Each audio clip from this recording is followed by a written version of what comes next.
हरे कृष्णा। तो आज हमारे पुराणों के पन्ने में आपका स्वागत है और आज हम एक विशेष पुराण पर चर्चा करेंगे। पिछली बार जब हम चर्चा कर रहे थे पुण्य को लेकर के, पुण्य पाप किस प्रकार से हमारा पीछा करते हैं, तो कई लोगों ने ये प्रश्न पूछा, क्या पाप करके व्यक्ति पुण्य करे तो क्या पाप नष्ट हो जाते हैं? क्योंकि हमें लगता है अरे हमसे अनजाने में कई पाप ही होंगे, तो चलो कोई पूजा पाठ व्रत आदि कर लेते हैं तो वो पाप नष्ट हो जाएगा। तो क्या ऐसा होता है?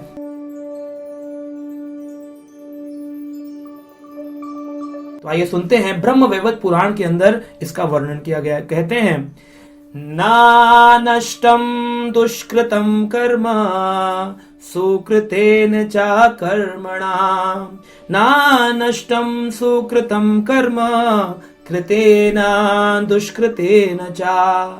बहुत सुंदर रूप से वर्णन किया गया है, बहुत खुल करके पुराणों में बताया गया हर प्रश्न का उत्तर। ना नष्टम दुष्कृतम कर्म, नष्ट नहीं होते हैं दुष्कृत कर्म। सरलता से संस्कृत समझ सकते हैं। ना नष्टम दुष्कृतम कर्म, नष्ट नहीं होते हैं दुष्कृतम कर्म यानी दुष्ट कर्म पाप, ये नष्ट नहीं होते। किससे? सुकृतेन च कर्मणा, यानी अगर दुष्कृति, कृति मतलब होता है कर्म, दुष्कृति यानी कि गलत कर्म, सुकृति यानी कि अच्छे कर्म। तो न नष्टम दुष्कृतम कर्म, ये जो गलत काम है, पाप जो हो गए हैं, ये नष्ट नहीं होते हैं सुकृतेन च कर्मणा। अगर हमने कोई पाप पुण्य कर लिया तो सोचें अरे भाई मैंने तो ओहो मुझसे बिल्ली मर गई, तो बड़ा पाप हो गया, हमारी गाड़ी के नीचे आ गई, चलो फिर काम करते हैं, अब बिल्ली के बदले में सोने की बिल्ली बना करके एक मंदिर में दान दे देते हैं, इससे मेरे पुण्य करने से मेरा पाप नष्ट हो जाएगा। ऐसे प्राय भारत में हम देखते हैं कि लोग एक चीज के बदले दूसरी चीज को सोचते हैं, अरे ऐसा कर लो, मैंने झूठ बोला था तो चलो इस बार ना व्रत कर लेता हूँ तो मेरा झूठ नष्ट हो जाएगा, मैंने ना किसी की चोरी की थी, चलो मंगलवार का व्रत कर लेता हूँ, हनुमान जी को बूंदी का भोग चढ़ा देता हूँ तो मेरा ये मुक्त हो जाएगा। लेकिन साफ साफ ब्रह्म वैवर्त पुराण कहता है ना नष्टम, नष्ट नहीं होता है। और अगर किसी ने पुण्य कर लिया है, क्या बड़े पुण्यवान व्यक्ति थे, बड़े पुण्यवान व्यक्ति थे, लेकिन गलती से उनसे गलती हो गई, गलती से गलती हो गई। अब गलती से जब गलती हो जाए व्यक्ति से तो क्या उसके पुण्य नष्ट होते हैं? पुण्य नष्ट हो जाएंगे। गलती से अगर गलती हो गई, पाप हो गया, जघन्य कर्म कर दिया, कोई गलत कर्म कर दिया, तो कहते हैं ना नष्टम सुकृतम कर्म। अगली लाइन में कहते हैं ना नष्टम, आपके पुण्य भी नष्ट नहीं होते हैं। किससे? कृतेन दुष्कृतेन चा, गलत काम करने से आपके अच्छे कर्म भी नष्ट हो जाएंगे, ऐसा भी नहीं है। तो स्पिरिचुअल मैथमेटिक्स एक जनरल मैथमेटिक्स से डिफरेंट है। संसारी गणित कैसा है? संसारी गणित कहता है कि भाई हमने 5 फल खरीदे और 5 फल में से 3 फल खराब हो गए, तो कितने बचे? बोले जी 2 फल बचे। लेकिन आध्यात्मिक गणित जो है, स्पिरिचुअल मैथमेटिक्स कहता है नहीं जी ऐसा नहीं है, मैंने जीवन में 10 पाप किए और मैंने जीवन में 12 पुण्य किए, तो मेरे 12 पुण्यों में से 10 पाप माइनस होकर मुझे 2 पुण्य का फल मिलना चाहिए। नो, ऐसा नहीं होगा। क्या होगा? मुझे 10 पाप का दुख मिलेगा और 12 पुण्यों का सुख मिलेगा। इसीलिए जीवन में सुख और दुख दोनों आते हैं। कई बार लोग सोचते सुख दुख क्यों आ रहे हैं जी, मैं तो इतने व्रत पूजा पाठ किए हैं, मेरे सुख दुख क्यों बदल क्यों नहीं रहे हैं दुख? तो जितने पाप करोगे उनका एक एक का आपको दुख भोगना पड़ेगा और एक एक पुण्य का सुख आपको मिलेगा। ये बिना कुछ मांगे ही, जैसे हमने पिछले एपिसोड में चर्चा किया था, भाग करके आपके पास आ जाएंगे आपके सुकृतियां और दुष्कृतियां। तो ऐसा कोई उदाहरण आप बोलेंगे, आप बता सकते हैं शास्त्रों में जहां पर व्यक्ति ने पूरे जीवन पुण्य किया और गलती से पाप हो जाने पर उसके पुण्यों ने उसके रक्षा कर ली हो, उसको दोनों ही मिले हो?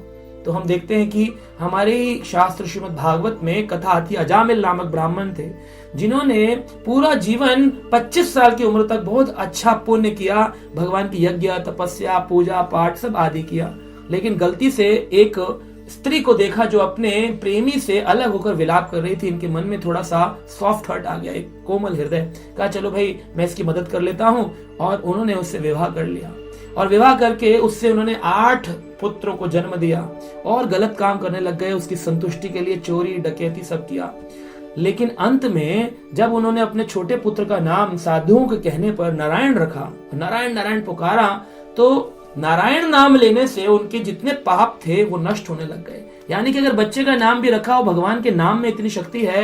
अगर कोई हरे कृष्ण कृष्ण कृष्ण हरे हरे, हरे राम राम राम हरे हरे बोलने लग जाएगा, या बच्चे का नाम रख दे ओ गोविंदा, ओ कृष्णा, ओ गौरा, ओ आदि कृष्णा नाम रख देगा तो क्या हो जाएगा?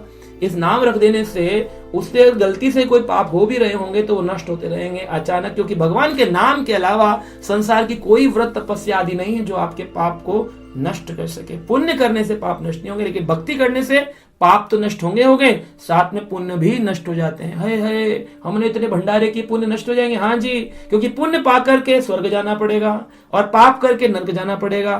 स्वर्ग गए तो भी पृथ्वी पर आना पड़ेगा, नर्क गए तो भी पृथ्वी पर आना पड़ेगा, लेकिन भक्ति करी तो न स्वर्ग जाना पड़ेगा न नर्क जाना पड़ेगा, सीधा भगवान के धाम वैकुंठ धाम जाना पड़ेगा, और जहां जाने के बाद पुनः इस संसार में आना नहीं पड़ता। ये जन्म मृत्यु का चक्र ही समाप्त हो जाता है। तो अजामिल जो थे, उन्होंने जो 25 साल तक अपने पुण्य कार्य किए, उनके पुण्य कार्यों ने उनको ये चेतना प्रदान करी कि अरे तूने गलत काम किया है। तो अंत में जब उनके प्राण निकालने के लिए यमदूत आए, 3 मनसा वाचा कर्मणा के 3 यमदूत उनकी आत्मा को निकाल रहे थे, 4 विष्णुदूत आ गए, क्योंकि उन्होंने 4 अक्षर लिए, नारायण, 4 अक्षर नारायण के 4 विष्णुदूत आए। विष्णुदूतों ने आकर कहा ये हमारा क्लाइंट है, वो बोले हमारा क्लाइंट है, दोनों में युद्ध हो गया।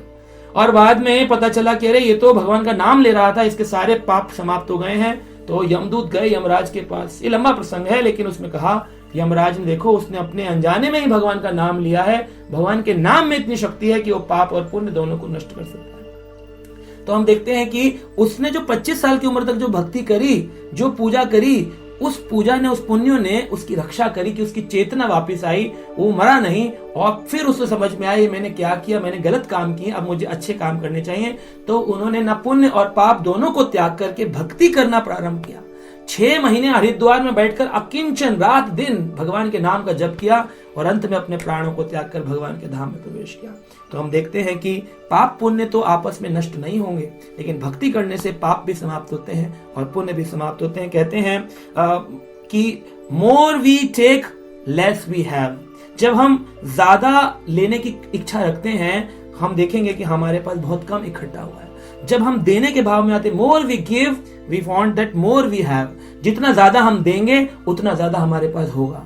यानी कि हमें एक ज्ञान लोगों में वितरित करना चाहिए। जितना ज्यादा हम इस ज्ञान को बांटेंगे उतना ज्यादा हम पाएंगे इस ज्ञान में हम वृद्ध हो रहे हैं। इस ज्ञान को बांटिए, लोगों को वीडियो फॉरवर्ड करिए, लोगों को बोलिए कि पढ़ें, सुने गीता, भागवत, पुराण, और इस तरह अपने जीवन को सफल बनाएं। हरे कृष्णा।